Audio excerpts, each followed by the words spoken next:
Audio.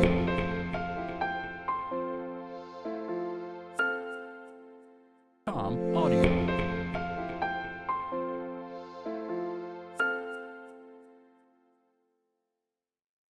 Question पूछना start किया। मुझे लगा कुछ एसआरटी दे देंगे अब शायद, क्योंकि मैंने एसआरटी कम की है। तो उन्होंने कुछ नहीं पूछा। उन्होंने बोला कि यहाँ से जाने के बाद क्या बताओगे एसएसबी के बारे में, जो अदर एस्पिरेंट्स हैं उनको। तो मैंने बताया उन्हें कि वही जो सब बोलते हैं कि B normal, be your self, ये सब चीज़ें। तो वो बोले ओके। फिर उन्होंने पूछा खाना वगैरह कैसा था, ये सब चीज़ें बताया, खाना कैसा था उनको। उसके बाद ये सब चीज़ें हुई। फिर बाहर आ गए हम। उसके बाद फिर जब रिज़ल्ट की बारी आई तो हमें लगा कि ऐसा सुनी सुनाई बातें थी, सब लोग बात कर रहे थे आपस में कि अब ये बोलेंगे कि इसके अलावा भी बहुत सारे ऑप्शंस हैं, ये हैं वो हैं। तो मुझे लगा अब ये भी वही चीज़ करेंगे। लेकिन वो जब आए सीधे तो उन्होंने सीधा चेस्ट नंबर बोलना स्टार्ट किया। तब हार्ट बीट एकदम 1000 की स्पीड से ऐसा लग रहा था चलने लगे कि अब क्या होगा। और क्योंकि मेरा चेस्ट नंबर 7 था तो स्टार्टिंग में ही आना था, तो ऐसा लग रहा, क्योंकि लास्ट में होता है तो सोचते हैं कि चलो आएगा आएगा आएगा। अभी कुछ सोचने का भी टाइम नहीं। हमारे 10 का जो ग्रुप था उसमें से उन्होंने चेस्ट नंबर लेना स्टार्ट किया। बोला, फिर नेक्स्ट बोला, फिर नेक्स्ट बोला, फिर उन्होंने बोला चेस्ट नंबर 6। अब मेरे माइंड में यही चल रहा है कि अगला चेस्ट नंबर 7 बोलेंगे, 7 बोलेंगे।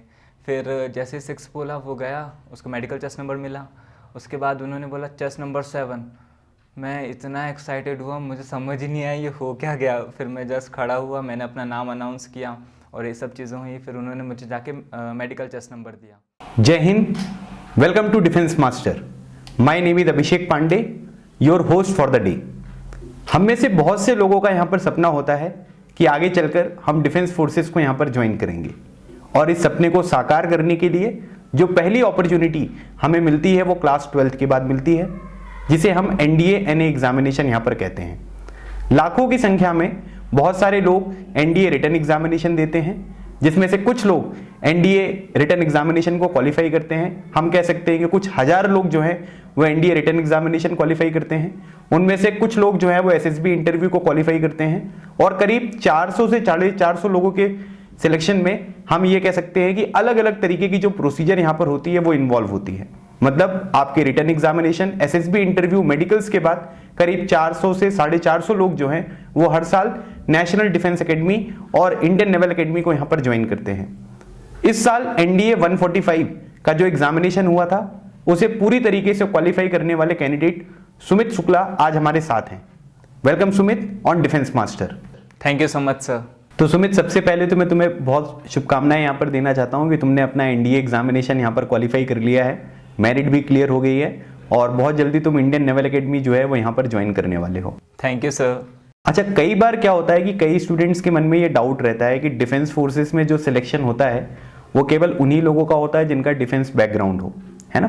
तो सबसे पहला जो क्वेश्चन है मेरा वो ये है कि तुम अपने फैमिली बैकग्राउंड के बारे में बताओ कि तुम्हारा फैमिली बैकग्राउंड क्या है, क्या तुम्हारी फैमिली बैकग्राउंड से कोई डिफेंस फोर्सेस में है, और क्या तुम्हें जो भी यहाँ पर जिस भी पर्टिकुलर शहर से तुम बिलोंग करते हो वहाँ पर किस तरीके की सुविधाएं थी, है ना, पढ़ाई के लिए। चाहे वो आप 10+2 के बारे में बात कर लो, चाहे वो एनडीए एग्जामिनेशन के बारे में बात कर लो, तो इसकी थोड़ी सी बैकग्राउंड इन्फॉर्मेशन आप हमारे व्यूअर्स को बताइए।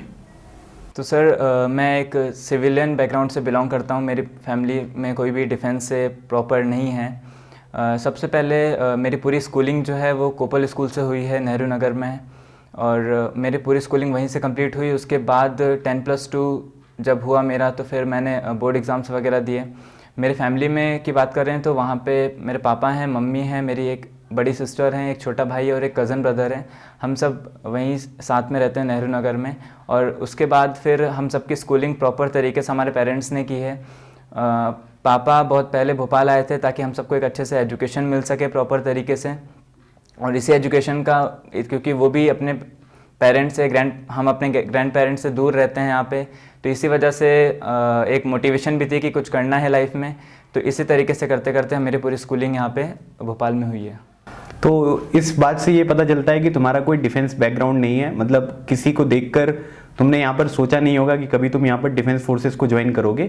तो बेसिक मोटिव यहाँ पर कहाँ से ये उत्पन्न हुआ कि तुमने ये सोच लिया कि भाई मुझे डिफेंस फोर्सेस को ज्वाइन करना है, एंड तुम इंडियन नेवल एकेडमी को ज्वाइन करना चाहते हो, तो इसका बेसिक पर्पस क्या है कि भाई आर्मी, एयरफोर्स और नेवी में तुम्हें नेवी बहुत ज़्यादा पसंद है, इसका क्या पर्पस है?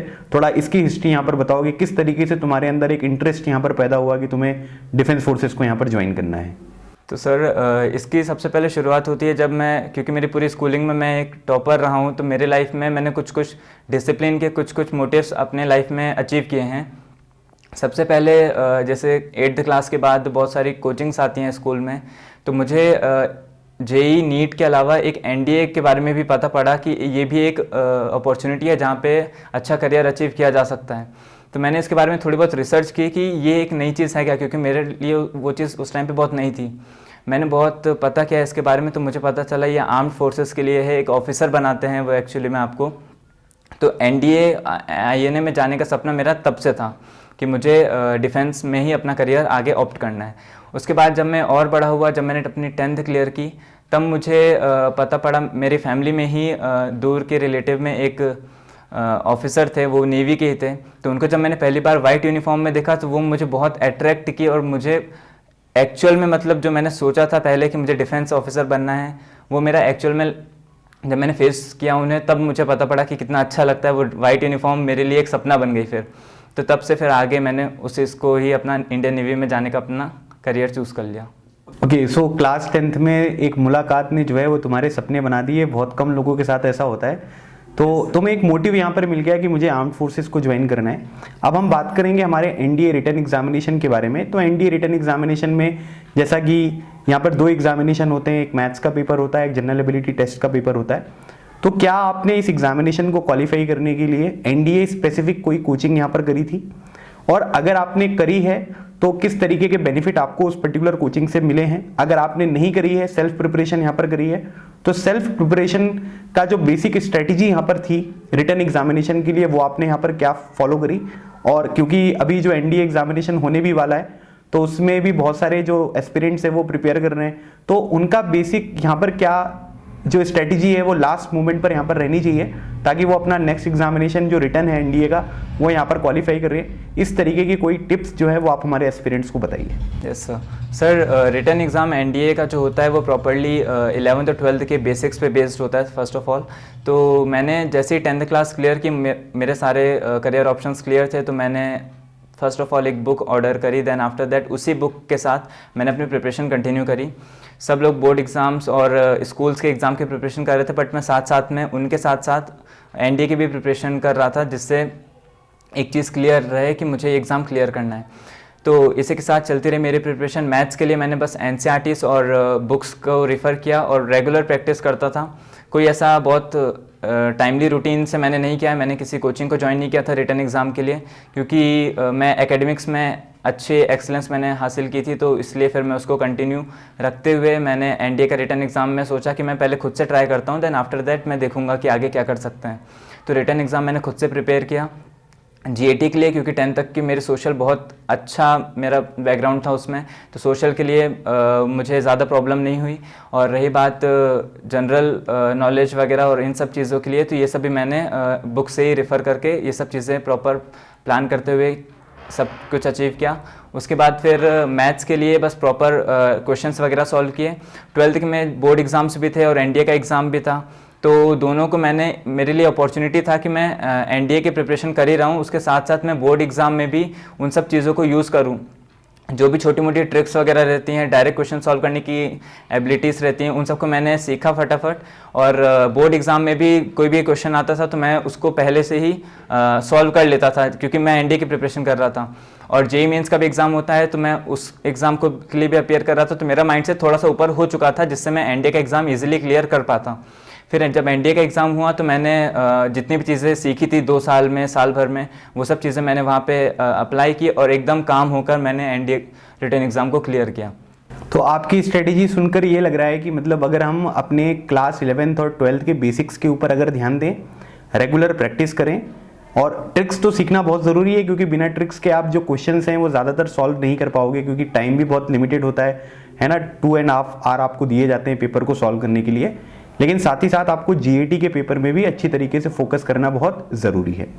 तो सर अभी जो लोग एनडीए रिटन एग्ज़ाम के लिए अपीयर होने वाले हैं उनके लिए मेरा बस एक यही टिप है कि जितना भी आपका स्कोर है, जितना भी आपने प्लान किया है कि कैसे आपको स्कोर करना है, आप एटलीस्ट 400 प्लस का टारगेट करिए कि आपको उतना स्कोर करना ही करना है, तभी आपके मेरिट में चांसेस होंगे आप मेरिट इन होने के, वरना वहाँ पे प्रॉब्लम आ सकती है। और साथ ही में रही बात मैथ्स की, तो मैथ्स में आप लास्ट टाइम पे बस फॉर्मूलेस को सारे रिवाइज करिए, जितने भी ट्रिक्स वगैरह आपने प्रिपेयर किए उनको इजीली आप प्रिपेयर करिए, ज़्यादा हेक्टिक मत लीजिए, मैथ्स इजीली हो जाती है, वो बस टाइम का गेम है, पूरा टाइम का टेस्ट होता है, आप इजीली कर लेंगे उसको। और रही बात जीएटी की, तो उसमें इंग्लिश का पोर्शन बहुत इंपॉर्टेंट रहता है, उसमें आप अच्छा स्कोर कर सकते हैं। देन आफ्टर दैट जो भी सोशल और जनरल नॉलेज की चीज़ें वो आप बेसिक लेवल पे भी आप क्लियर कर सकते हैं। तो इतनी चीज़ें अगर आप क्लियर कर लेते हैं तो आपका रिटन एग्ज़ाम ईजिली क्लियर हो जाता है। ओके, तो अब आपका यहाँ पर रिटन एग्जामिनेशन जो है वो यहाँ पर कंप्लीट हो गया है। अब जो सबसे बड़ी हर्डल है, ठीक है, जो ज़्यादातर कैंडिडेट्स के लिए रहती है, क्योंकि अगर हम देखें तो करीब 10 से 12 हज़ार कैंडिडेट जो हैं वो एनडीए एग्जामिनेशन को क्वालिफाई करते हैं, और उनमें अगर हम फाइनल रिकमेंडेशन देखेंगे तो वो करीब 500 या 500 से 550 के बीच में आपको देखने को मिलेगा। तो जो ये एसएसबी इंटरव्यू की प्रिपरेशन है, क्योंकि आप एग्जामिनेशन देकर आए, आपको पता चल गया होगा, आपने आंसर की से मैच किया होगा कि मेरा एग्जामिनेशन निकलने वाला है या नहीं निकलने वाला है।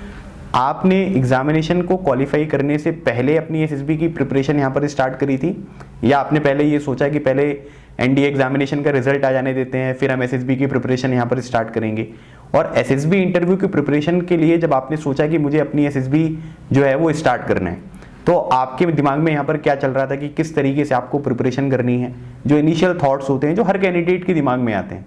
जब मैंने अपना एनडीए एग्जामिनेशन दिया था तो मेरे दिमाग में भी ये थॉट था, तो आपके दिमाग में यहाँ पर क्या थॉट था, क्या चल रहा था कि किस तरीके से तैयारी करनी है ना? और आपने क्या क्या चीज़ें यहाँ पर सोची और अपनी प्रिपरेशन को स्टार्ट किया, इसके बारे में हमारे एस्पिरेंट्स को बताइए। तो सर जैसे ही मेरा रिटन एग्ज़ाम क्लियर हुआ, तो क्लियर क्या हुआ, मैंने जब उसके आंसर की से मैच किया ऑनलाइन, जब देखा मैंने कि क्या क्या मेरे आंसर्स करेक्ट हैं, क्योंकि मेरी पहले से भी हैबिट है कि मैं अपने जो भी पेपर दे के आता हूँ उसको एक बार एनालिसिस करता हूँ, क्योंकि बहुत इंपॉर्टेंट होता है कि आपने कैसा परफॉर्म किया है, आप उसको एक बार एनालिसिस ज़रूर करें। तो जब मैंने किया तो मैं एक चीज़ में श्योर था कि मेरा रिटन एग्ज़ाम में मैं क्लियर कर लूँगा।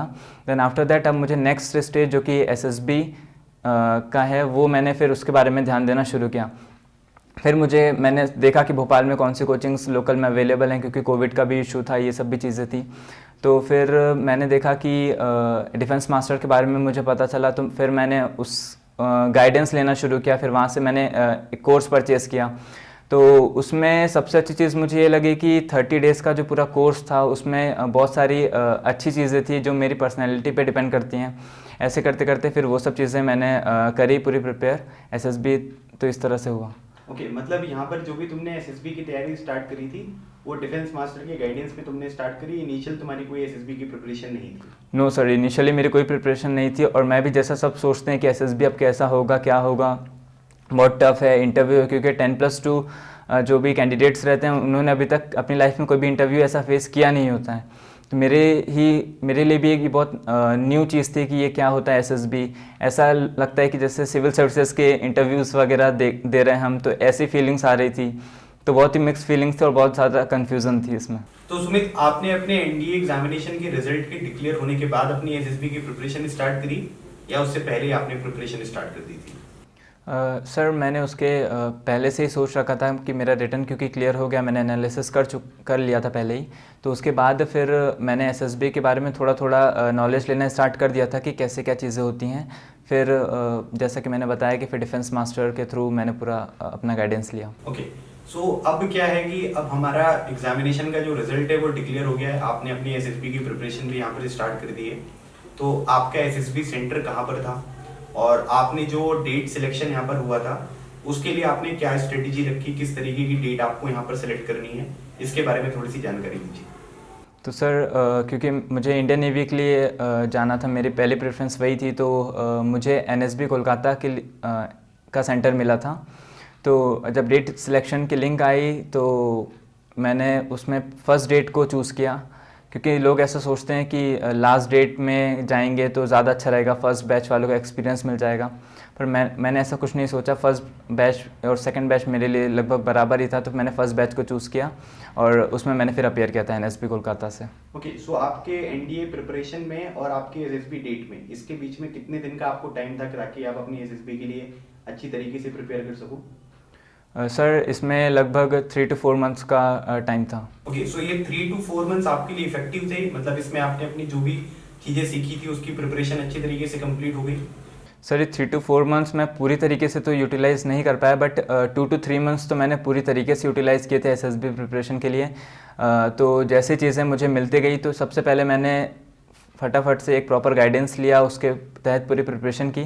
उसके बाद फिर 1 महीने का टाइम मैंने खुद अपने लिए लिया। उसके बाद मैंने सब चीज़ें अपने अकॉर्डिंग से, जैसा मैंने पढ़ा था, जैसा मैंने सीखा था, उस तरीके सबको रिवाइज़ किया और अपने अकॉर्डिंग में माइंड में पूरी तरीके से सब कुछ सेट किया था। तो अब सुमित, हम जानना चाहेंगे आपके स्क्रीनिंग डे का जो एक्सपीरियंस था आपका उसके बारे में, और इसमें कुछ नंबर्स आप मुझे यहाँ पर बताइएगा कि आप जब आपने यहाँ पर एनएसबी कोलकाता के लिए यहाँ पर रिपोर्ट किया तो वहाँ पर कितने लोग आए थे, है ना, कितने लोगों ने रिपोर्टिंग करी थी, और आपका OIR टेस्ट किस तरीके से था, और जो आपने पीपीटीटी में पिक्चर यहाँ पर देखी थी वो पिक्चर किस तरीके की दिखाई गई थी, और पीपीटीटी जो पूरा का पूरा टेस्ट होता है इंक्लूडिंग OIR टेस्ट, इसके लिए एक अप्रोच यहाँ पर क्या होनी चाहिए, है ना, मतलब आपने किस तरीके की अप्रोच यहाँ पर फॉलो करी, जो आपने वहाँ पर फॉलो किया है उसके बारे में यहाँ पर बताइए। और स्क्रीनिंग का रिजल्ट यहाँ पर क्या रहा कि कितने लोग कैंडिडेट वहाँ पर आए थे और कितने लोग यहाँ पर स्क्रीनिंग हुए, इन सब चीज़ों को बारे में आप हमारे व्यूअर्स को बताइए। ओके, तो सर मुझे जैसा पता था कि मेरे बैच में 110 लोग रिपोर्ट करने वाले हैं एनएसबी कोलकाता में। तो जब मैं पहुंचा, एक तो मेरा सबसे पहला एक्सपीरियंस था, मैं पहली बार अकेले कहीं ट्रैवल करके जा रहा था और वो भी एज अ इंटरव्यू देने के लिए, तो मेरे लिए बहुत बड़ी चीज़ थी। मैं जब वहाँ पहुँचा तो फर्स्ट डे जब स्क्रीनिंग का था तो हमें सबसे पहले वहाँ पे रिपोर्ट करना था। तो फर्स्ट डे रिपोर्टिंग डे था, वहाँ पे हमें रिसीव करने आए, दैन हमें एनएसबी कोलकाता लेके गए वो।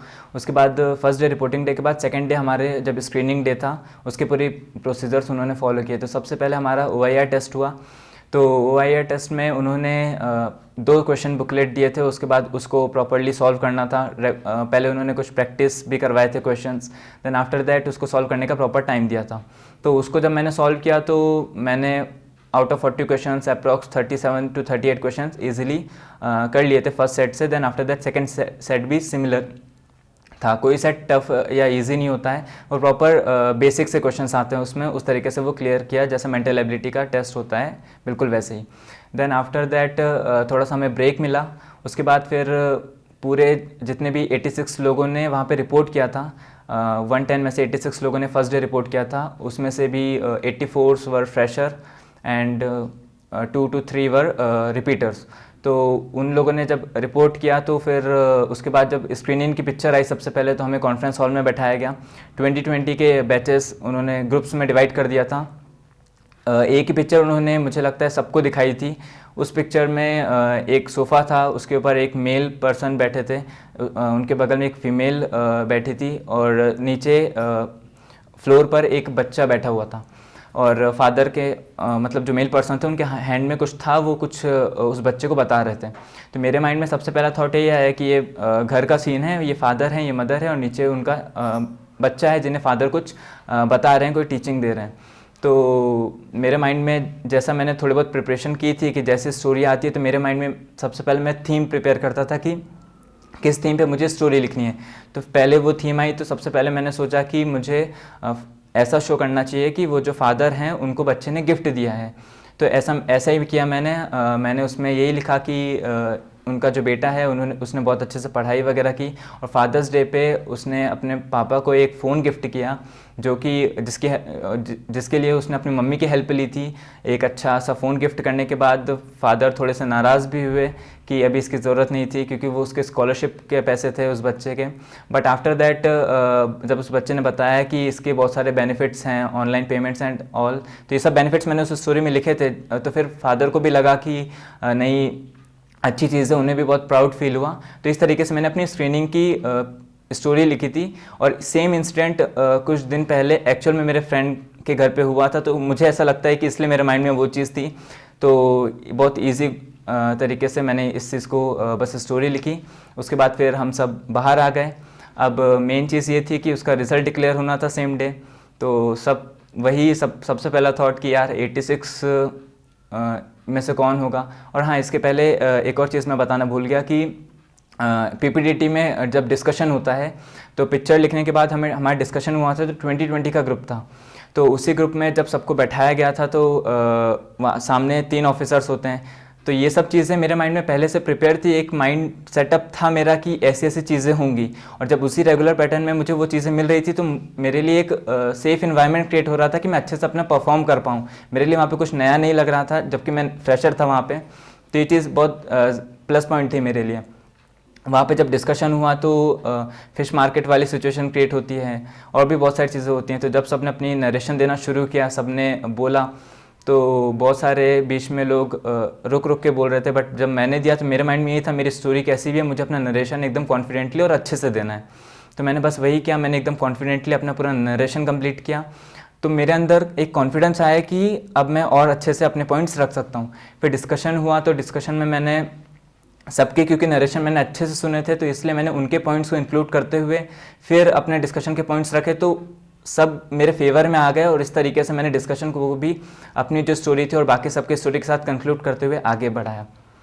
तो इस तरह से फिर हमारा डिस्कशन ख़त्म हुआ।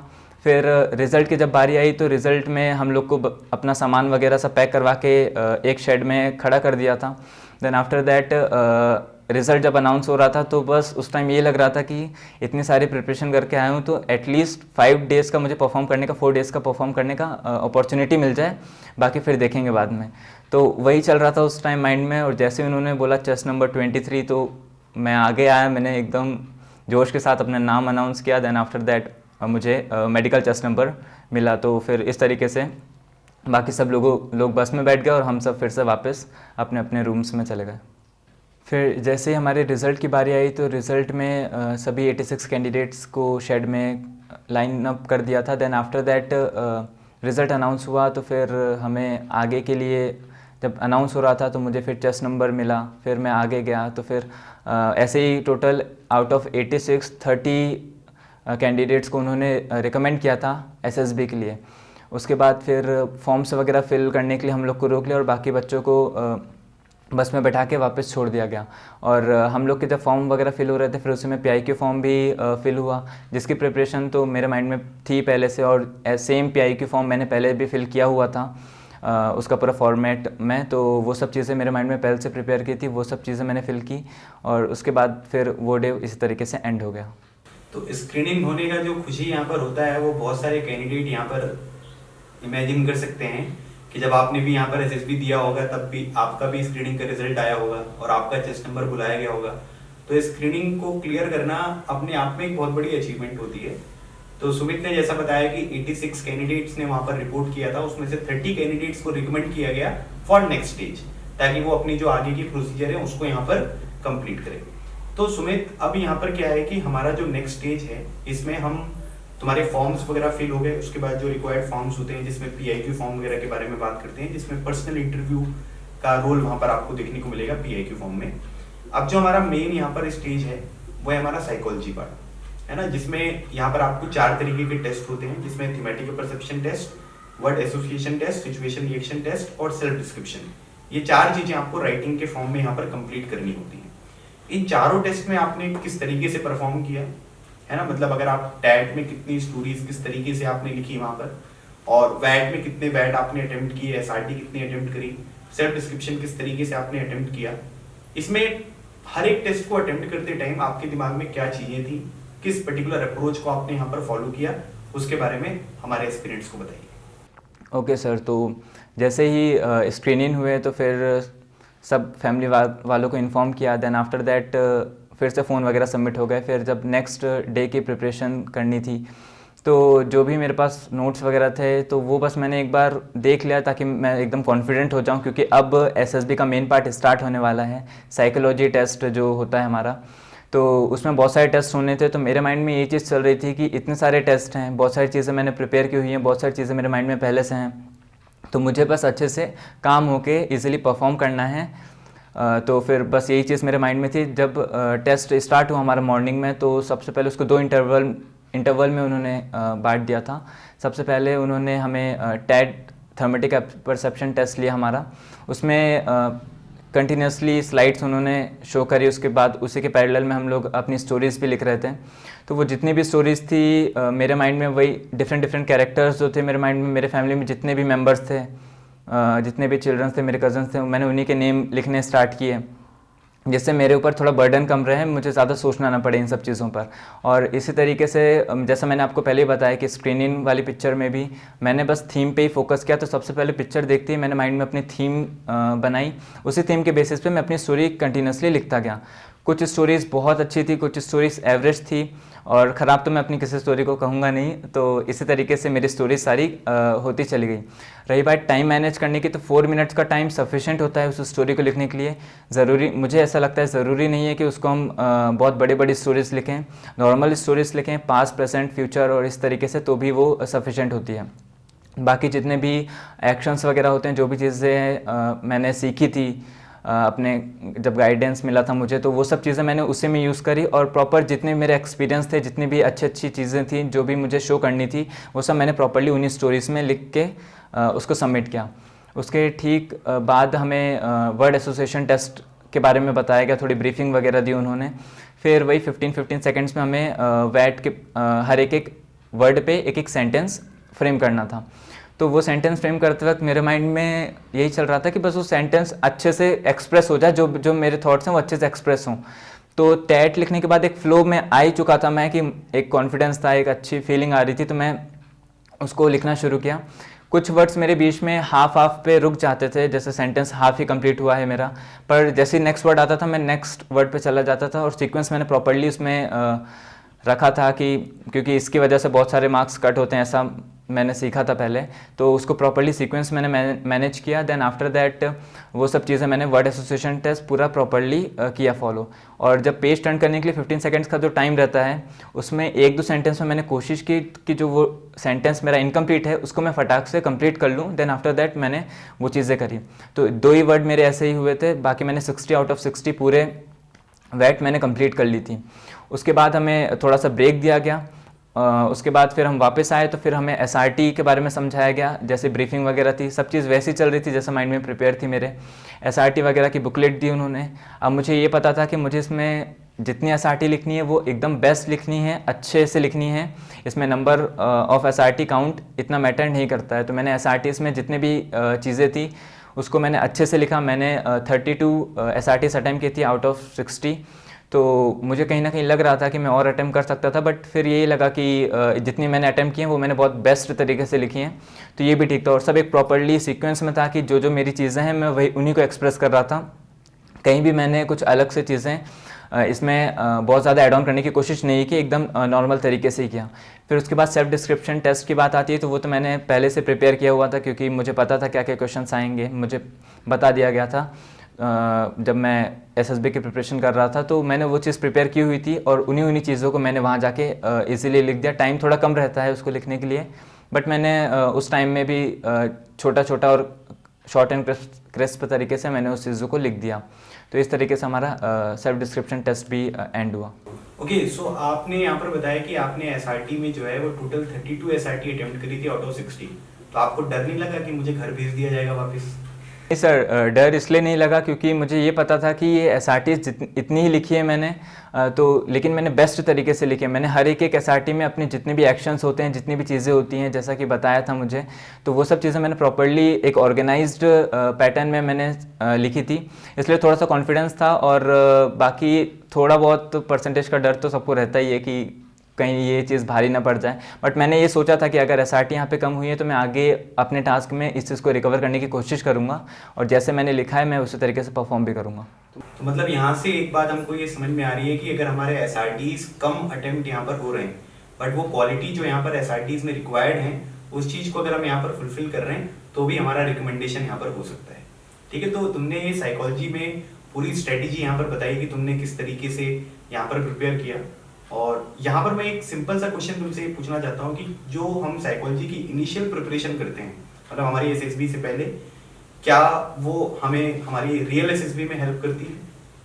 सर ये बहुत बड़ा रोल प्ले करता है क्योंकि साइकोलॉजी आपका सबसे पहला टेस्ट होता है एसएसबी में, जो आपके बारे में आपको असेस करने में हेल्प करता है। तो साइकोलॉजिकल पार्ट में सबसे पहले टैट पे बहुत ज़्यादा फोकस किया था क्योंकि उसमें बहुत ज़्यादा आप जितना लिखेंगे आपके बारे में उतना जानने को मौका मिलता है। तो टैट की प्रिपरेशन मैंने सबसे ज़्यादा अच्छे से करी थी और जितने भी एक्सपीरियंस वगैरह थे वो सब मैंने उसमें इंक्लूड किए थे।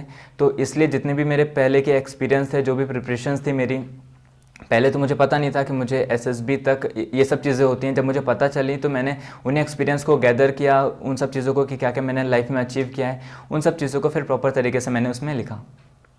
ओके, सो हमने अभी हमारी जो पहली टेक्निक है यहाँ पर एसएसबी इंटरव्यू की साइकोलॉजी, उसको यहाँ पर कवर किया। अब जो सबसे इम्पोर्टेंट और सबसे इंटरेस्टिंग यहाँ पर सेगमेंट होता है, मतलब मुझे पर्सनली सबसे अच्छा सेगमेंट जो है वो पर्सनल इंटरव्यू का लगता है ना, क्योंकि उसमें क्या होता है कि आमना सामना हो जाता है ना, कि अब जैसे मतलब मान लीजिए कि सामने वाला कुछ पूछ रहा है और अगर आपको नहीं पता तो उधर ही जो है वो है ना चेकमेट हो जाएंगे। तो इसलिए मेरा उसमें जो है वो काफ़ी अच्छा इंटरेस्ट है। सो अब मैं आपके पर्सनल इंटरव्यू के बारे में जानना चाहूँगा। आपका पर्सनल इंटरव्यू जो है वो किस दिन शेड्यूल हुआ था, है ना, और आपका पर्सनल इंटरव्यू किसने लिया था, साथ ही साथ आपने पर्सनल इंटरव्यू के लिए जो आपका पीआईक्यू फॉर्म होता है उसको कितना प्रिपेयर किया था, उसकी क्या इंपॉर्टेंस होती है, क्योंकि कई बार क्या होता है कि हम उसमें कई सारी अनवांटेड डिटेल्स जो होती है वो यहाँ पर मेंशन कर देते हैं, जिनके बारे में कुछ नहीं लिखा जाता, जिसके बारे में हमें कुछ पता नहीं होता, इस तरीके की चीज़ें मेंशन कर देते हैं। तो क्या आपने कुछ इस तरीके की मिस्टेक करी थी और आपने अपने पीआईक्यू फॉर्म का बेसिक पर्पस यहाँ पर क्या है, मतलब कैसे प्रिपेयर किया था अपने पीआईक्यू फॉर्म को, और कुछ झलकियाँ जो आपके इंटरव्यू में आपके इंटरव्यू ऑफिसर के साथ हुई हैं उनको आप हमारे एक्सपीरियंस के साथ यहाँ पर शेयर करिए। तो सर इंटरव्यू जब हुआ मेरा, तो मेरा इंटरव्यू शेड्यूल हुआ था थर्ड डे पे, जब जीटीओ मेरा कंप्लीट हो चुका था, जीटीओ का फर्स्ट डे कंप्लीट हो चुका था, उसकी इवनिंग में मेरा इंटरव्यू शेड्यूल हुआ। तो उस इंटरव्यू में जब मैं गया तो पहले तो मुझे 1 आवर तक वेट करना पड़ा। तो मैं एकदम तब तक एकदम काम हो चुका था, मेरे अंदर की जितनी भी नर्वसनेस थी वो तो पूरी तरीके से एक्साइटमेंट में कन्वर्ट हो गई थी। तो जब मैंने एंटर किया तो मेरा इंटरव्यू प्रेसिडेंट से हुआ था। फिर जब मैं गया तो मैं इजीली बैठा, सबसे पहले कोविड का टाइम था तो उन्होंने मास्क और फेस शील्ड सबको बोल रहे थे, जो बाकी कैंडिडेट्स आके बता रहे थे कि उनसे बोल दिया उतारने के लिए, बट मुझसे ऐसा कुछ कहा नहीं, तो मैंने उनसे कुछ पूछा भी नहीं क्योंकि मुझे ऐसा लगा कि हो सकता है कि ये भी वो मुझे चेक कर रहे हो कि मैं मेरे अंदर क्वालिटीज़ हैं कि नहीं, तो मैंने उनसे कुछ पूछा नहीं, मैं उसमें भी ठीक था। फिर उन्होंने जब क्वेश्चन पूछना शुरू किया, सबसे पहला ही क्वेश्चन उनका था कि तुमने कोचिंग कहाँ से ली है। भोपाल में एक उन्होंने कोचिंग का नाम लिया कि तुम इस कोचिंग से पढ़े हो क्या। तो मैं थोड़ा सा नर्वसनेस मेरी एकदम 100% पे पहुंच गई कि इनको उस कोचिंग का नाम कैसे पता है। बट फिर उन्होंने बोला तो मैंने उनको बोला कि नहीं सर, मैंने वहाँ से नहीं की है प्रिपरेशन। फिर मैं थोड़ा सा मैंने अपने आप को काम किया और उसके बाद फिर मैंने किया। तो फिर उन्होंने मुझसे पूछना शुरू किया इंडियन नेवी के बारे में, और ऐसे बहुत सारे क्वेश्चन उन्होंने पूछने शुरू किए, और हर एक जैसे मैं आंसर करता तो वो मुझे ना देख के वो कुछ अपने मार्कशीट थी कि उनके पास पेज था उस पर लिखने लगते फटाफट। तो मैं ये सोचता था कि ये पता नहीं क्या क्या लिख रहे होंगे, मेरे बारे में कुछ ना कुछ गलत लिख देंगे तो फिर मेरे तो लग गए। तो इस तरीके की चीज़ें हो रही थी। तो फिर मुझे लगा कि अब पता नहीं क्या होगा, ये कुछ गलत ना लिख दें या कुछ ऐसा ना जज कर लें कि मैं बैठा कैसे हूँ, या बहुत सारी चीज़ें चल रही थी। बट मैं फिर कंटिन्यू करता गया अपना इंटरव्यू। फिर बहुत सारे क्वेश्चन ऐसे थे जो मुझसे नहीं बन रहे थे, पर उनको भी मैंने फिर बोला कि नहीं सर आई डोंट नो। तो ऐसे बोलते बोलते मैंने सारे अपना इंटरव्यू के सारे क्वेश्चंस को कंप्लीट किया। और कुछ क्वेश्चन ऐसे भी थे कि वो पूछ रहे थे कि इंडियन नेवी के बारे में क्या जानते हो, कुछ मिसाइल्स के बारे में, कुछ सबमरीन्स के बारे में पूछा। फिर ऐसे ही धीरे धीरे करके उन्होंने मुझसे एकेडमिक्स के बारे में, तो मैथ्स साइंस सोशल के बारे में ज़्यादा ना पूछते हुए उन्होंने मुझसे जोग्राफिकल क्वेश्चन कुछ ज़्यादा पूछे थे। तो वो सब मैंने अच्छे से टैकल किया, उनको बताया। पर वो तब तक नहीं मानते थे, हार मानते थे जब तक वो मुझसे ये ना सुन ले कि no sir I don't know. तो वो मुझे एकदम एंड तक लेके जाते थे। एक क्वेश्चन उन्होंने पूछा था कि तुम्हारे जीटीओ में जो स्नेक रेस होती है उसका तुम्हारा वॉर क्राई क्या था। मैंने कहा सर वंदे मातरम। तो उसके बाद उन्होंने क्वेश्चन पूछा कि वंदे मातरम क्या है। मैंने बताया उन्हें कि ये नेशनल सॉन्ग है इंडिया का। फिर ऐसे करते करते बंकिम चंद्र चटर्जी ऐसे ऐसे बात पहुंची। तो उन्होंने बोला कि बंकिम चंद्र चटर्जी की अब ये बताओ कि उनकी लाइफ के बारे में एक शॉर्ट इन्फॉर्मेशन दो। तो ऐसे करते करते मैं बताता गया और वो तब तक हार नहीं माने जब तक उन्होंने ये नहीं सुन लिया कि no sir I don't know. तो ऐसे बहुत बार हुआ था। तो मैं समझ गया था कि मुझे जितना आता है मैं उतना अच्छे से रिप्रेजेंट कर दूं, और जो नहीं आता मैं उसको कॉन्फिडेंटली बोल दूं कि नहीं sir I will go through it after the interview. तो इसी तरीके से चीज़ें चलती रही फिर। और इंटरव्यू जब चल रहा था तो मेरे माइंड में हमेशा एक क्वेश्चन मार्क कि मेरा इंटरव्यू जा कैसा रहा है मुझे, क्योंकि कुछ एक्सप्रेशन उनके समझ ही नहीं आ रहे, वो एकदम न्यूट्रल बैठे हुए हैं, वो बस लिखे जा रहे हैं लिखे जा रहे हैं और एकदम ऐसे पूछ रहे हैं जैसे कि मैं कुछ हूँ ही नहीं, मैं हूँ ही नहीं यहाँ पे, वो एकदम सीरियस मोड में एकदम। तो वो चीज़ थोड़ा सा डर बना हुआ था अंदर, बट फिर मैंने सोचा ठीक है जैसा भी है अपन बस परफॉर्मेंस अच्छी दी मैंने, बस ऐसे ही चल रहा था। कई सारे इंटरव्यू ऑफिसर ऐसे होते हैं जिनको लगता है कि नोट्स बना लिए जाएं जल्दी से जल्दी, है ना। मैंने भी अपनी एसएसबी इंटरव्यू में कई सारे इंटरव्यू ऑफिसर को देखा कि मैंने कुछ बोला और उन्होंने तुरंत नोट्स बनाने यहाँ पर स्टार्ट कर दिए, ठीक है। तो ये सारे इंटरव्यू ऑफिसर की अपनी अपनी कला होती है।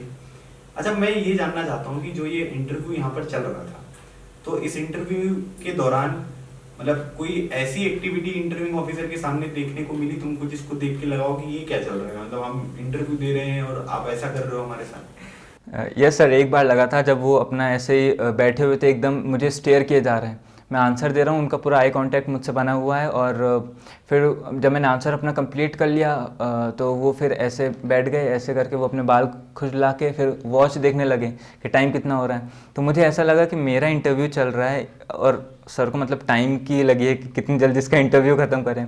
तो ये चीज़ मुझे थोड़ी एम्बेरस कर रही थी कि अब मैं क्या करूँ इस, तो मैं बस उन्हीं को देख रहा था बस। तो ये सब कुछ चीज़ें थी जो उस टाइम पे हंसी भी आ रही थी पर उसको कंट्रोल किया, तो ऐसे ही चल रहा था सब। ओके, सो आपने अपने पीआईक्यू फॉर्म को किस तरीके से प्रिपेयर किया? सर पीआईक्यू फॉर्म मैंने जैसा बताया कि उसको मैंने जब फिल किया था तो कुछ चीज़ें मैंने प्रिपेयर की हुई थी पहले से। पीआईक्यू फॉर्म को जब मैंने फिल किया तो उसमें मैंने वही वही एक्टिविटीज़ रखी जो मैंने लाइफ में या तो अचीव की थी या तो जो मुझे शो करनी थी। मैंने अनवांटेड चीज़ें ज़्यादा नहीं रखी और जितनी चीज़ें मैंने लिखी थी उसमें उतना मैंने बहुत अच्छे से उनकी प्रिपेयर कर लिया था, हर एक चीज़ के बारे में, चाहे वो फिर मेरी हॉबीज़ के बारे में हो, चाहे फिर मेरे फैमिली बैकग्राउंड के बारे में हो, मेरे फादर से रिलेटेड मेरे रिलेशन कैसे हैं, मेरी स्कूल लाइफ कैसी है, इन सभी चीज़ों को मैंने प्रॉपरली माइंड में सेटअप कर लिया था कि क्या क्या चीज़ें मुझे बोलनी है, क्या क्या चीज़ें हुई हैं मेरे साथ। तो इसी तरीके से मैंने अपने इंटरव्यू में पीआईक्यू फॉर्म को प्रिपेयर किया था। वो क्या है ना कि कोई है एक इंसान जो कहता है कि आप पीआईक्यू फॉर्म में जो भी लिखते हो उसके ऊपर पीएचडी करना बहुत जरूरी है ना। मतलब अगर हम Yes, sir. उसके ऊपर पीएचडी नहीं करेंगे तो इंटरव्यू ऑफिसर जो है वो हमसे कुछ भी यहाँ पर पूछ सकता है। तो अब हमारी 2 टेक्निक्स यहाँ पर हमने कंप्लीट कर ली हैं, है ना। प्रेसिडेंट साहब ने आपका इंटरव्यू भी ले लिया, साइकोलॉजी भी आपकी पूरी कंप्लीट हो गई है। अब जो सबसे ज़्यादा इंटरेस्टिंग है ना, जो कैंडिडेट्स को जिसमें बहुत मज़ा आता है, ठीक है, जिसमें हम बात करेंगे जीटीओ सेक्शन के बारे में। तो जीटीओ सेक्शन में किस तरीके से आपकी परफॉर्मेंस रही है, इसको हम 2 पार्ट्स में यहाँ पर डिवाइड करेंगे। पहले पार्ट में मैं यहाँ पर 3 पर्टिकुलर टेस्ट के बारे में यहाँ पर जानना चाहूँगा। पहला जो टेस्ट है वो है ग्रुप डिस्कशन, दूसरा ग्रुप प्लानिंग एक्सरसाइज और तीसरा लेक्चरिंग, है ना। इसकी अप्रोच यहाँ पर क्या थी और जब आप अपने घर पर थे, जब आप एसएसबी में जाने वाले थे, उससे पहले आपने क्या सोचा था कि भाई मुझे जीटीओ में अगर अच्छा परफॉर्म करना है तो मुझे इन चीज़ों के ऊपर अच्छी तरीके से फोकस करना पड़ेगा। जैसे ग्रुप डिस्कशन में क्या होता है कि हंसी मजाक तो होता नहीं है ना, वहाँ पर तो हमको टॉपिक डिस्कस करने होते हैं।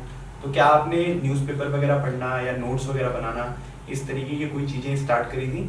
तो अगर आपने किया है तो वो कितना हेल्पफुल रहा है उसके बारे में कुछ बताइए। ग्रुप डिस्कशन और जो भी अदर जीटीओ टास्क होते हैं तो उसके लिए मैंने द हिंदू एडिटोरियल का जो भी एनालिसिस होता है वो पढ़ा था, उस बेसिक सा नॉलेज लिया था, कोई बहुत ज़्यादा प्रिपरेशन नहीं की थी, एकदम बेसिक सा प्रिपरेशन रखी थी मैंने उसकी। सबसे पहला जब टास्क ग्रुप डिस्कशन का हुआ तो वही हमारे 30 कैंडिडेट्स रिकमेंड हुए थे, उसी में से 10-10-10 के 3 ग्रुप बना दिए थे उन्होंने। तो उसी ग्रुप में हम लोग भी थे। तो जब मेरा पहला ग्रुप था तो उसका जब ग्रुप डिस्कशन स्टार्ट हुआ तो उन्होंने पहले ब्रीफ किया कि क्या क्या डिस्कशन करना है, किस बारे में करना है। तो हमारा एक एजुकेशन के ऊपर था और सोसाइटी प्रेशर के ऊपर था। ऐसे करते हुए डिस्कशन स्टार्ट हुआ।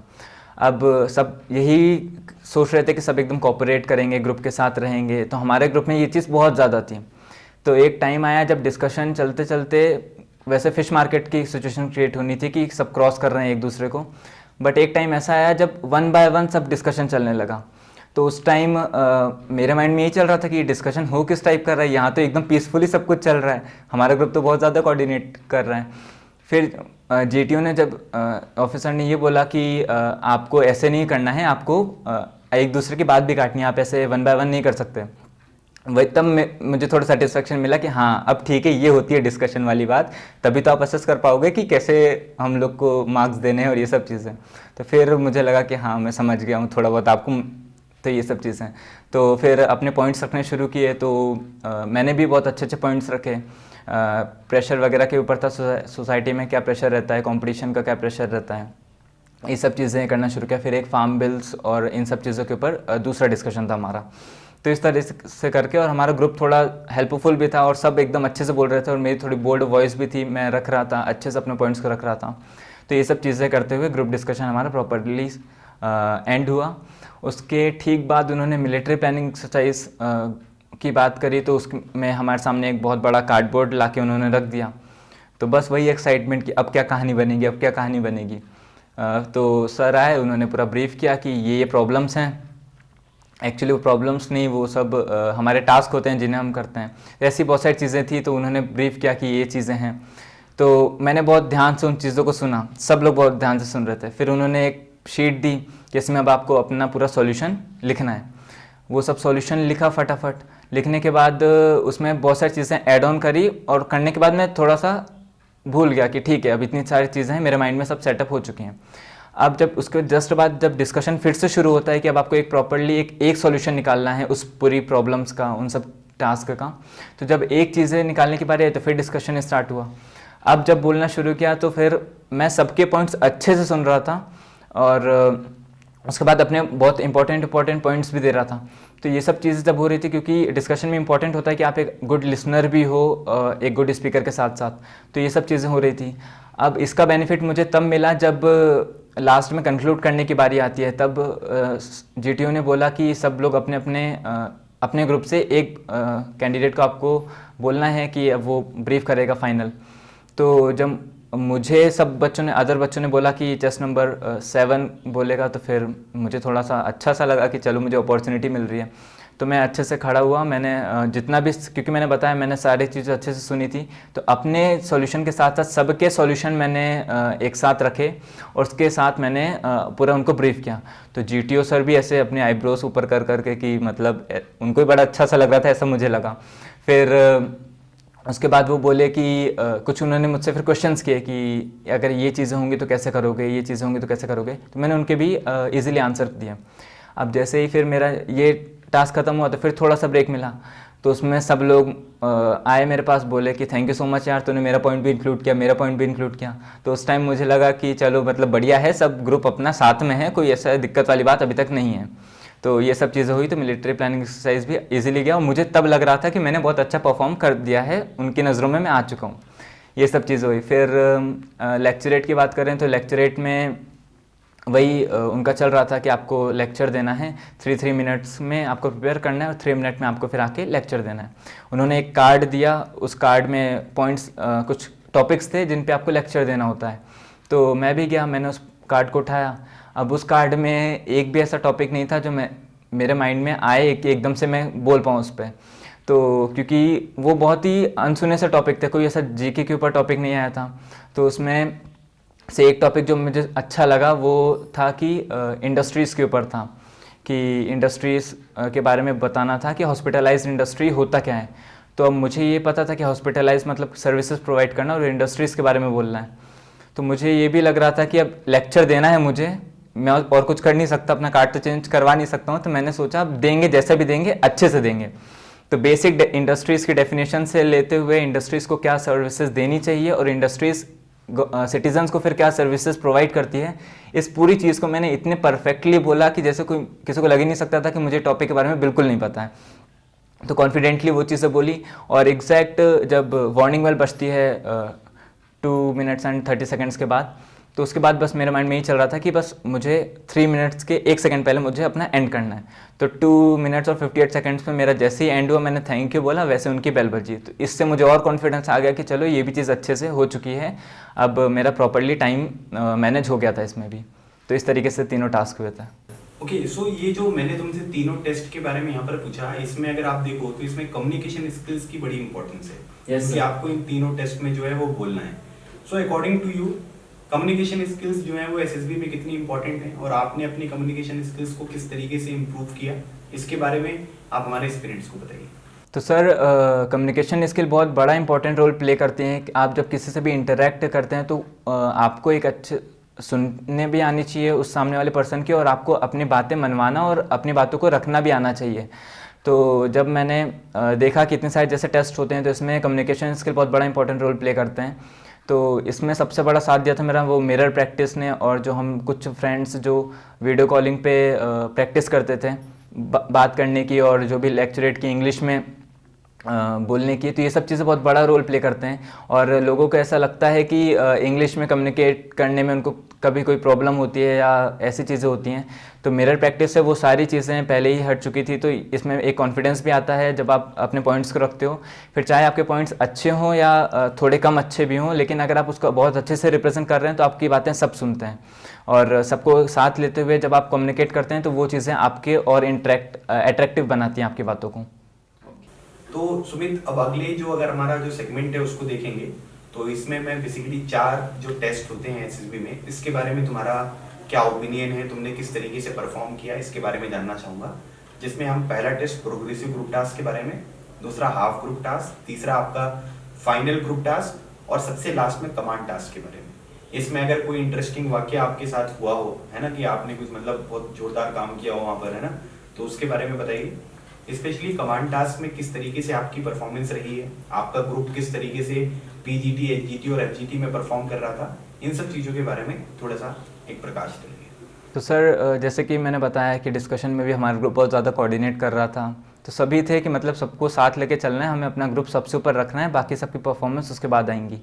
तो जब हमें लेके गए प्रोग्रेसिव ग्रुप टास्क के लिए, तो जब ऑब्स्टिकल देखे, तो मतलब जब आप पहले यूट्यूब वगैरह पे देखते हैं या बाकी कहीं जगह देखते हैं कि आपको ऐसे ऐसे टास्क मिलेंगे, और जब आप सामने देखते हैं तो इसमें बहुत फ़र्क आता है, आपको अच्छा लगता है। तो मैं बहुत एक्साइटेड था कि मतलब अब चलो इनको भी क्रॉस करने का मौका मिलेगा। अब जब हमारे ग्रुप को दिखाया गया है कि प्रोग्रेसिव ग्रुप टास्क में आपको ये टास्क करने हैं, 4 लेवल्स थे उसमें कि इसके बाद ये, फिर ये, फिर ये, मेरे माइंड में बस एक ही चीज़ चल रही थी उस टाइम पे कि हमें एक भी रूल्स ब्रेक नहीं करने हैं, और अगर कोई रूल ब्रेक करेगा तो मैं उसको बताऊंगा भी कि ये रूल हमें ब्रेक नहीं करना है, इस तरह से। तो मैंने बाकी सब जगह भी यही चीज़ सबसे फर्स्ट प्रायोरिटी पे रखी कि रूल ना ब्रेक करते हुए हमें आगे बढ़ना है। तो उसके बाद फिर आइडियाज़ देने की बारी आई, तो वही प्लैंक रहता है, रोप रहती है और बल्ली रहती है, तो इन्हीं की हेल्प से हमें पूरा ऑब्स्टिकल को क्रॉस करना रहता है।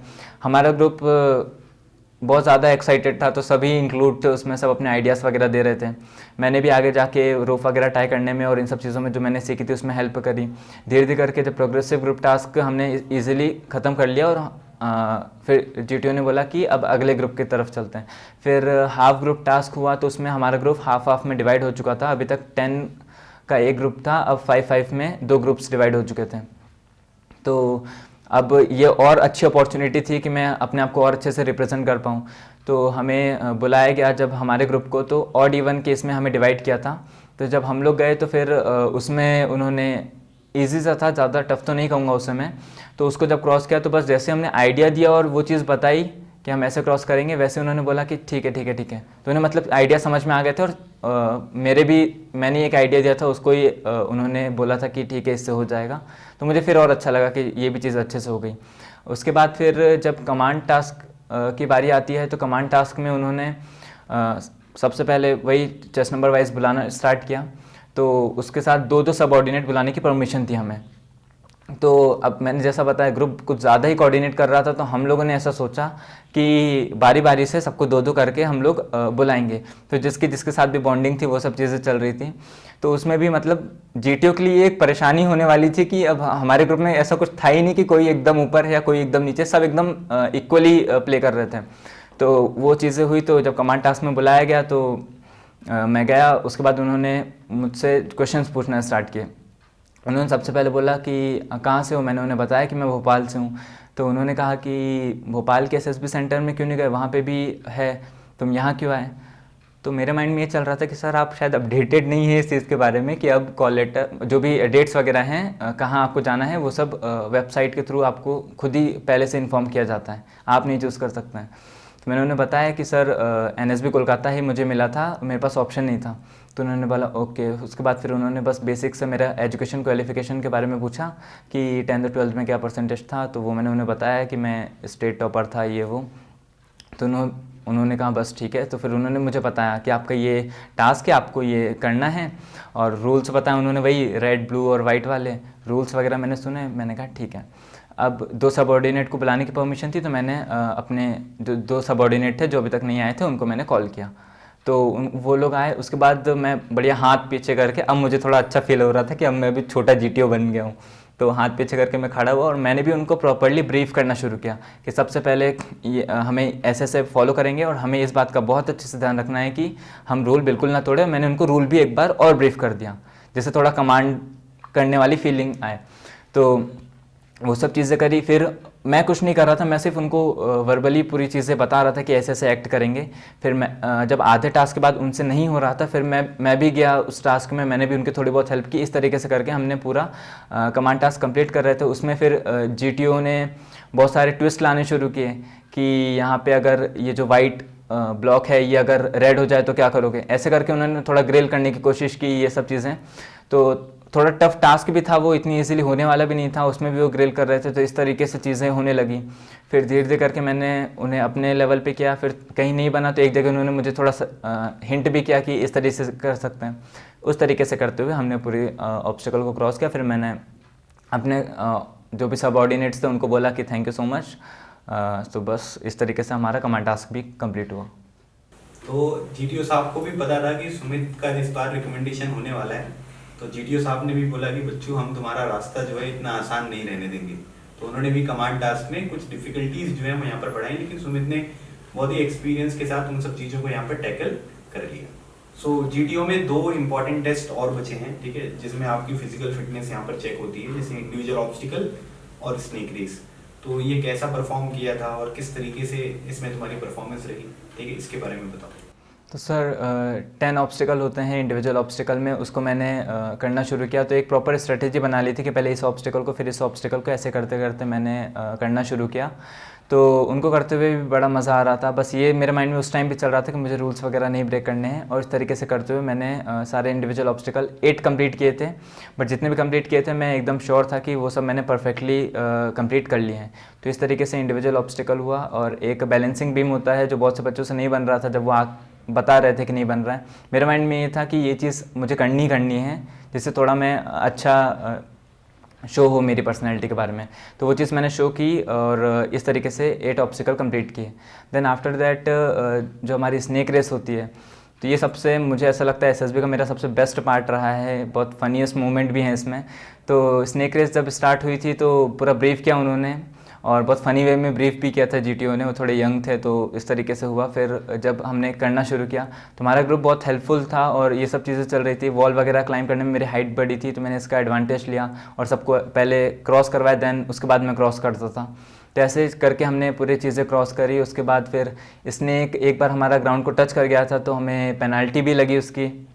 तो 5 सेकंड की पेनल्टी थी, तो हमें 5 4 3 2 1 ऐसे काउंट करते हुए फिर आगे बढ़ना था। उसके बाद ये सब चीज़ें हुई। फिर लास्ट में जब सारे ऑब्स्टिकल कंप्लीट हो गए तो हम अपने ग्रुप का वेट कर रहे थे कि लास्ट वॉल भी क्लाइंब करके वो आ जाएं। बट एक कैंडिडेट था वो नहीं कर पा रहा था क्लाइंब, तो उसकी हेल्प करी, फिर वो वापस आया। इसमें थोड़ा सा हमारा टाइम लग गया, नहीं तो हम फर्स्ट भी आ जाते उस चीज़ में। बट हमारे जो साथ बगल में जो दूसरा ग्रुप भी चल रहा था वो फर्स्ट आ गया, और मुझे ऐसा लगता है 1 to 2 सेकंड का बस डिफरेंस रहा होगा बस। तो ये जब क्रॉस किया और उसके साथ साथ हमारा जो वॉर क्राई था वंदे मातरम, जब ये करते करते कर रहे थे तो ऐसा लग रहा था कि अलग ही लेवल पे हैं हम, अलग ही दुनिया में हैं, बहुत एनर्जी के साथ कि बस अब वॉर छिड़ चुकी है, बस अब अपना बेस्ट परफॉर्म करना है बस। तो ऐसी फीलिंग आ रही थी। तो ये सबसे इसलिए मेरा बेस्ट पार्ट रहा है।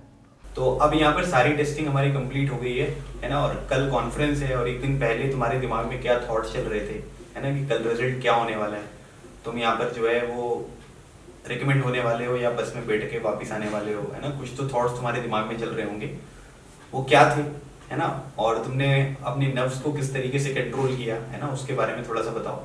तुम्हारी कॉन्फ्रेंस प्रोसीजर यहाँ पर क्या थी, और रिजल्ट डिक्लेयर होते टाइम तुम क्या फील कर रहे थे, है ना, और रिजल्ट आने के बाद जब तुम यहाँ पर पता चला तुम्हें कि तुम रिकमेंड हो गए हो, तब तुम्हारी फीलिंग कैसी थी, इन सब चीज़ों को थोड़ा एक्सप्रेस करो। Yes sir.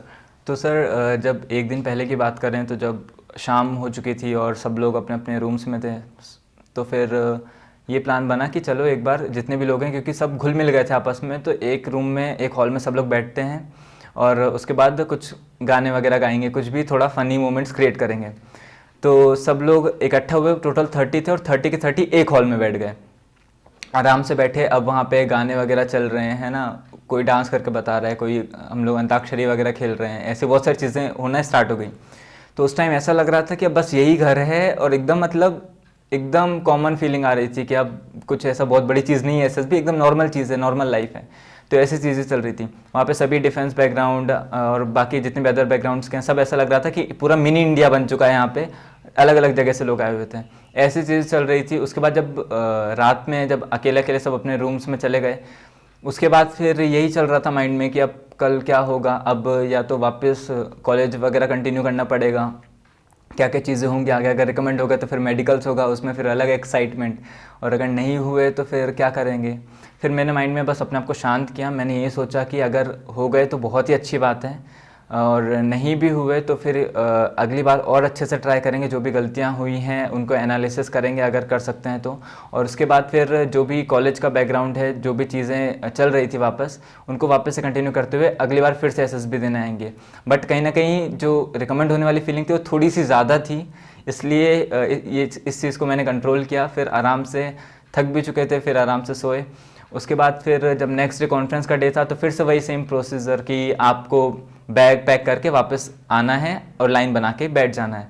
अब फिर कॉन्फ्रेंस में वही चीज़ें स्टार्ट हुई, तो फिर वही लग रहा था कि अब जल्दी से कॉन्फ्रेंस हो, रिज़ल्ट आए, ताकि पता चले कैसी परफॉर्मेंस हुई है। कॉन्फ्रेंस का नंबर आया मेरा, तो मुझे लगभग 15 मिनट तक वेट करवाया उन्होंने। बाहर खड़ा हुआ था मैं ये सोच रहा था कि अब ऐसी क्या बात कर रहे होंगे। मैं कोशिश भी कर रहा था कि कुछ सुनाई दे जाए, लेकिन हॉल पूरा बंद था तो कुछ सुनाई नहीं दिया। फिर जब अंदर गया तो सबसे पहले सीधे जाते से ही प्रेसिडेंट को देखा मैंने, उसके बाद फिर उनको ग्रीट किया। देन आफ्टर दैट, क्योंकि मेरा इंटरव्यू प्रेसिडेंट ने लिया था, तो मुझे इंटरव्यूइंग ऑफिसर वहाँ पे टैकल कर रहे थे। उन्होंने कुछ क्वेश्चन पूछे, तो मेरे माइंड में यही लग रहा था कि इतने सारे ऑफिसर बैठे हैं, ऐसा क्या डिस्कस कर रहे थे, मेरे नंबर ज़्यादा दिए होंगे कि कम दिए होंगे, इतना क्या। तो मेरे माइंड में वो डाउट आ रहा था कि कैसा गया है, मुझे भी नहीं पता है अभी। तो फिर जब उन्होंने क्वेश्चन पूछना स्टार्ट किया, मुझे लगा कुछ एसआरटी दे देंगे अब शायद, क्योंकि मैंने एसआरटी कम की है। तो उन्होंने कुछ नहीं पूछा, उन्होंने बोला कि यहाँ से जाने के बाद क्या बताओगे एसएसबी के बारे में, जो अदर एस्पिरेंट्स उनको। तो मैंने बताया उन्हें कि वही जो सब बोलते हैं कि B normal, be your self, ये सब चीज़ें। तो वो बोले ओके। फिर उन्होंने पूछा खाना वगैरह कैसा था, ये सब चीज़ें बताया, खाना कैसा था उनको। उसके बाद ये सब चीज़ें हुई, फिर बाहर आ गए हम। उसके बाद फिर जब रिज़ल्ट की बारी आई तो हमें लगा कि ऐसा सुनी सुनाई बातें थी, सब लोग बात कर रहे थे आपस में कि अब ये बोलेंगे कि इसके अलावा भी बहुत सारे ऑप्शंस हैं, ये हैं वो हैं। तो मुझे लगा अब ये भी वही चीज़ करेंगे। लेकिन वो जब आए सीधे तो उन्होंने सीधा चेस्ट नंबर बोलना स्टार्ट किया, तब हार्ट बीट एकदम 1000 के स्पीड से ऐसा लग रहा था चलने लगे कि अब क्या होगा। और क्योंकि मेरा चेस्ट नंबर 7 था तो स्टार्टिंग में ही आना था, तो ऐसा लग रहा, क्योंकि लास्ट में होता है तो सोचते हैं कि चलो आएगा आएगा आएगा, अभी कुछ सोचने का भी टाइम नहीं। हमारे 10 का जो ग्रुप था उसमें से उन्होंने चेस्ट नंबर लेना स्टार्ट किया, बोला, फिर नेक्स्ट बोला, फिर नेक्स्ट बोला, फिर उन्होंने बोला चेस्ट नंबर 6। अब मेरे माइंड में यही चल रहा है कि अगला चेस्ट नंबर 7 बोलेंगे, 7 बोलेंगे। फिर जैसे 6 बोला वो गया, उसको मेडिकल चेस्ट नंबर मिला। उसके बाद उन्होंने बोला चेस्ट नंबर 7। मैं इतना एक्साइटेड हुआ, मुझे समझ ही नहीं आया ये हो क्या गया। फिर मैं जस्ट खड़ा हुआ, मैंने अपना नाम अनाउंस किया और ये सब चीज़ें हुई। फिर उन्होंने मुझे जाके मेडिकल चेस्ट नंबर दिया। तो ये चीज़ें हो रही थी, और मैं, एक और फ्रेंड था जो मतलब अच्छा फ्रेंड बन गया था, तो उसने आते से मुझे हक किया, और फिर मतलब हम बहुत ही ज़्यादा खुश होने लगे थे। फिर ऐसा सीन क्रिएट हुआ, फिर हम सब बहुत ज़्यादा लोग रिकमेंड हुए थे हमारे ग्रुप से। 10 में से 5 लोग रिकमेंड हुए थे, तो हमारे ग्रुप के लिए भी बहुत अच्छी बात थी, क्योंकि जैसा मैंने पूरे बताया कि बहुत कोऑर्डिनेट कर रहे थे। बाकी ग्रुप से भी रिकमेंड हुए थे, टोटल 30 में से 13 को उन्होंने रिकमेंड किया था, और उनके फिर आगे फिर मेडिकल्स की प्रोसीजर स्टार्ट हुई। और जैसे रिकमेंड हुए, फिर सबसे पहले मैंने पापा को कॉल करके उन्हें इन्फॉर्म किया, फिर मैंने आपको कॉल किया था। तो फिर आपने कहा था कि अपने मैसेजेस वगैरह चेक कर लेना व्हाट्सएप पे, मुझे पता था तुम्हारा हो जाएगा। तो जब मैंने चेक किया तो उसमें सेम बातें लिखी थी कि तुम्हारा आज हो जाएगा, कॉन्ग्रेचुलेशन इन एडवांस, ये वो। तो मुझे उस टाइम पे लगा कि अब मतलब भगवान आप ही हो साक्षात, ऐसी फीलिंग आ रही थी उस टाइम पे। तो ये सब जैसे जैसे होता गया, फिर उन्होंने बाकी फॉर्म्स वगैरह खूब फिल करवाया, तो बाकी 6 आवर्स तक हम फॉर्म भी फिल करते रहे। बस फिर इसी तरीके से हमारे मेडिकल्स के अनाउंसमेंट हुई और फिर ये सब चीज़ें चलने लगी। देखो, भगवान तो नहीं, मतलब आप ये कह सकते हैं कि कभी कभी क्या होता है कि कुछ कैंडिडेट्स को जब आप यहाँ पर देखते हो तो उन कैंडिडेट्स का हार्ड वर्क, वो किस तरीके से अपनी एसएसबी की प्रिपरेशन यहाँ पर कर रहे हैं, तो उससे कई सारी चीजें ऐसी होती हैं जो आपको पता चलने लगती हैं। तो मुझे आज भी याद है जब सुमित का रिजल्ट यहाँ पर आया था, तो करीब यहाँ पर 2-2:30 बज रहे होंगे और मुझे कहीं पर जाना था। तो वैसे तो मेरा फ़ोन ज़्यादातर टाइम जो है वो साइलेंट पर ही रहता है, क्योंकि मैं ऑनलाइन क्लासेस लेता रहता हूँ, तो कई बार बज जाता है बीच बीच में। तो सुमित का फ़ोन आया था, तो मैंने यहाँ पर फ़ोन को बिल्कुल जनरल मोड पे रखा था और आई वॉज ड्राइविंग, और फ़ोन बजा और गाड़ी एकदम साइड में रोकी मैंने और हेलमेट वेलमेट उतारा, सब कुछ है ना। तो इसका फ़ोन आया, बोले सर आई गॉट रिकमेंडेड, और एकदम मतलब ही स्टार्टेड क्राइम, है ना। तो मैंने बोला कि चलो कोई बात नहीं, बहुत बढ़िया है ना, रोना वोना तो लगा ही रहेगा, है ना। तो ये सब रो मत, खुशी के आंसू हैं। तो I was sure about your recommendation, और सुमित ने यहाँ पर ये पूरा का पूरा रिकमेंडेशन दिया। अच्छा, एक और इम्पॉर्टेंट बात यहाँ पर ये है जो सबसे ज़्यादा इम्पॉर्टेंट है कि इस पूरी की पूरी एसएसबी जर्नी में 2-3 महीने 4 महीने से सुमित ने मेरे साथ यहाँ पर प्रिपरेशन करी। और सबसे इम्पॉर्टेंट बात ये थी कि, है ना, वैसे तो मैं सुमित का जीजा जी लगूं, है ना, लेकिन इसने मुझे हमेशा सर से यहाँ पर संबोधित किया, है ना, और अपनी प्रिपरेशन यहाँ पर कंप्लीट करी। और when he got recommended he again called me sir कि I got recommended today. So actually यहाँ पर जो भी चीज़ें मैंने यहाँ पर सिखाई हैं, उन सब चीज़ों को सुमित ने बहुत अच्छी तरीके से इम्प्लीमेंट किया। और मुझे लगता है कि अगर कोई भी कैंडिडेट है, अगर वो यहाँ पर सही तरीके से अपनी प्रिपरेशन करता है, तो वो एसएसबी क्या कोई भी एग्जामिनेशन, कोई भी इंटरव्यू हो, तो डेफिनेटली वहाँ पर उसको क्वालिफाई कर सकता है। ओके सुमित, तो अगर यहाँ पर मैं बोलूँ कि तुम हमारे जो एसएसबी एस्पिरेंट्स हैं, इस वीडियो को जितने लोग यहाँ पर देख रहे हैं जो अपने एनडीए एग्जामिनेशन या किसी भी एग्जामिनेशन की प्रिपरेशन कर रहे हैं, उनके लिए एसएसबी की क्या टिप्स तुम देना चाहते हो, तो वो कुछ पॉइंट्स में यहाँ पर बताओ। यस सर, तो सर सबसे पहला पॉइंट है कि जितने भी लोग प्रिपेयर कर रहे हैं वो सब एकदम अच्छे से प्रिपेयर करें। वो इसको लास्ट अटेम्प्ट मान के अगर प्रिपेयर करेंगे तो अपना बेस्ट दे पाएंगे। और सेकंड चीज़ ये है कि एक प्रॉपर गाइडेंस में आप प्रिपेयर कीजिए, जिससे भी आप प्रिपेयर करेंगे, जो भी जिसके भी गाइडेंस में करेंगे तो आप उन्हीं को फॉलो करिए। और थर्ड चीज़ ये है कि एक बार आप किसी चीज़ को अगर प्रिपेयर करना स्टार्ट करते हैं तो उस चीज़ को फिर कंटिन्यू रखिए, और जब तक क्लियर ना हो तब तक उसे निराश ना होते हुए उसको हासिल करने की कोशिश कीजिए। और इसी तरीके से आपको जो भी एग्ज़ाम आपको क्लियर करना है, चाहे वो एसएसबी हो चाहे वो कोई और एग्ज़ाम हो, आप उसको बिल्कुल क्लियर कर सकते हैं। अपना हार्डवर्क, अपना 100% देने की कोशिश करिए। बस यही कहना चाहूँगा लास्ट में, जैसे सर कहते हैं हमारे, लगे रहो, एग्ज़ाम क्लियर करो। तो ये थी सुमित का एक बहुत ही अच्छा इंटरव्यू जो सभी एनडीए एस्पिरेंट्स के लिए यहाँ पर यूजफुल हो सकता है। और इस वीडियो के थ्रू बस मैं ये बताना चाहता था अपने बहुत सारे एस्पिरेंट्स को कि अगर आप किसी भी चीज़ के लिए यहाँ पर बहुत अच्छी तरीके से डेडिकेटेड एफर्ट्स लगाओगे तो आपका एग्जामिनेशन यहाँ पर क्लियर होगा। आप हमारा डिफेंस मास्टर ऐप डाउनलोड कर सकते हैं, जिसमें आपके रिटन एग्जामिनेशन और एसएसबी इंटरव्यू की क्लासेस यहाँ पर रेगुलर बेसिस पे होती हैं, और उनके थ्रू आपको एक अच्छा गाइडेंस मिलेगा जो कि आपके एग्जामिनेशन को क्लियर कराने में बहुत यूजफुल होगा। Thank you so much. जय हिंद। Audio.